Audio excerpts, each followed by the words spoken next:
Well, Larry, with the changing weather in Idaho, agriculture workers still have to work outside to get the job done. Now, local organizations are working together to provide resources and to say thank you to all the farm workers in the state of Idaho. Our Brenda Rodriguez has more on this effort that's really reaching out to them. Brenda? Yeah, so although it was not the highest heat record this year, this summer, we experienced dangerous heat conditions for farm workers in Idaho, and it led to many thinking, how can farm workers be protected during the changing weather conditions? Idaho Immigrant Resource Alliance works with 9 nonprofit organizations working to support the farm worker and immigrant communities through mutual aid and resources.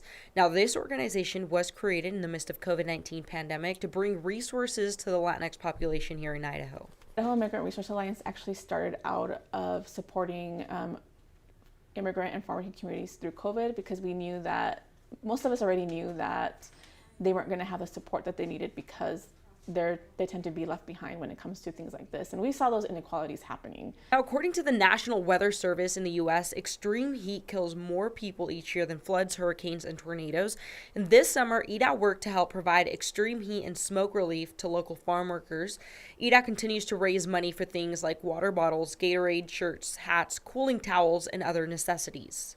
So the Heat and Smoke Relief Fund is to provide support or any supplies to farm workers who are working out in the heat and the smoke. And as you know, this year we had a record high of temperatures, and so we wanted to make sure that we were taking care of those who are putting food on our table.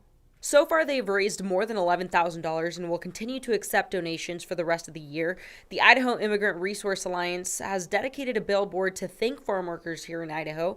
The billboard is located in Nampa on Caldwell Boulevard, and the billboard reads, "Gracias a nuestros trabajadores esenciales," thanks to our essential workers.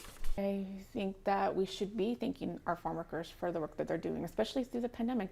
They're one of the few people that didn't work in the office like everyone else. They were out there working the fields, making sure they were providing for the country. IDA's goal was to reach the Latinx and Spanish-speaking communities in this area, and Reese says that it is important to continue to uplift and support communities that make Idaho a great place to live. And again, Idaho Immigrant Resource Alliance is still accepting donations. We'll have more information and a link on our website at ktvb.com. Doug? But more than $11,000 already raised for this effort. It is great. Thank you, Brenda.